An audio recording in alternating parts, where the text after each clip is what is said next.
It's time now for, speaking of climate. Yeah, in this case, short-term weather. We have some, right? Cold front coming our way tomorrow morning, Yeah, so I and heard. it's like it's coming on Monday. It's coming right in time for the commute if you're in the North Bay.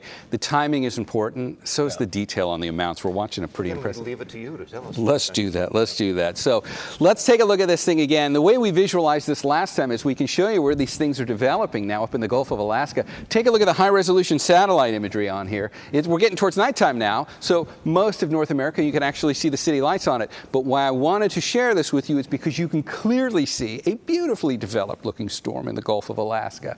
So here we are taking a look at the bay right there.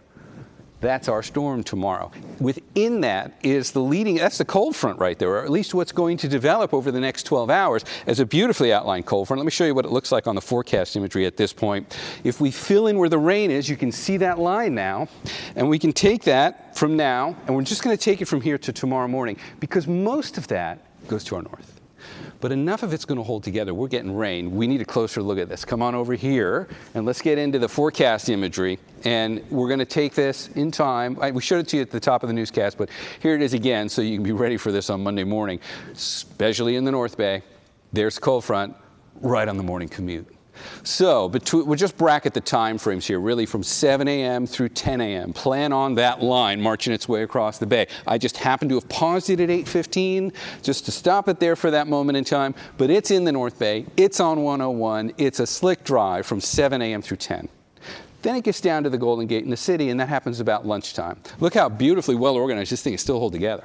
You can still trace the cold front. As that line comes through, not only do you get the rain with it, but you're also going to feel the wind pick up a little bit in intensity. There's usually a stronger southerly flow right on the leading edge of these things as they come through. No wind advisories. It's not terribly intense, but it is part of it. It's going to get a bit breezy, and it's certainly going to rain. So by 10 a.m., really, it's going over the city. This thing has moved up in time. It's sped up a little bit from where it looked like it would be as of yesterday. And that means that by the time it gets down to the South Bay, it's only noon. So it moved up like 2 hours over the last couple of days, or at least over the last 24 hours. And that means it clears the South Bay by the time we get to like 3. So at that point, 95% of the rain is done.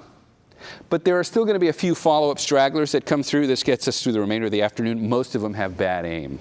So that covers the timing on it. Let's get back over to the close-up view now. And we're going to put the rainfall totals on here, because if what we've looked at so far is timing and giving you the visual as this thing moves through, let's get our wide view on the bay. I'm going to throw on a bunch of numbers now, and this tells the story. Look down to the South Bay there, San Jose. Your numbers coming in at like maybe 2/10 of an inch of rain here at best. Livermore, similar story there. San Francisco gets about 2/10 of an inch of rain. But remember, when this comes through in the morning, and it's dropping some of the best rain it has, look at the total here for Santa Rosa. You're a little bit higher. You're getting about 3/10, 4/10 of an inch of rain. This is not flooding type stuff, but it is enough. Two things are going to happen. One, the streets get slick for the commute. But the other thing that happens here, which is really good news and I think needs to be discussed, this whole basin out here, all of the North Bay, the topography, as you work through the different ranges, whether it's the Mayacamas or working your way out over all the way towards the edge, out towards Snow Mountain, Berryessa, where we've seen so many wildfires over the last decade. This is excellent news up here. This is the kind of rain, it's a wetting rain, and it's enough that it's really going to dampen much of this. If we work our way down the peninsula and go down to Santa Cruz, you might not be getting as much rain throughout the rest of the landscape here, but Skyline Boulevard's going to get enough rain on it that this is a buffer on fire season. We're not into the big major storms of winter with this one yet, but we're laying the groundwork, and there's another one coming. So let's look at the 7-day forecast on here now. And while we've talked about the Monday rain, and you can see how rainy it is here in this terrarium, there are a few others back here. Wednesday night, another system comes in, probably with a similar amount of rain to this one, maybe 1/4 of an inch of rain. Most of it at this point, the timing is like overnight Wednesday into Thursday, but then the follow-up showers will still be with us. So we cannot take a chance of rain entirely out of the forecast all the way into Saturday. None of it's a lot.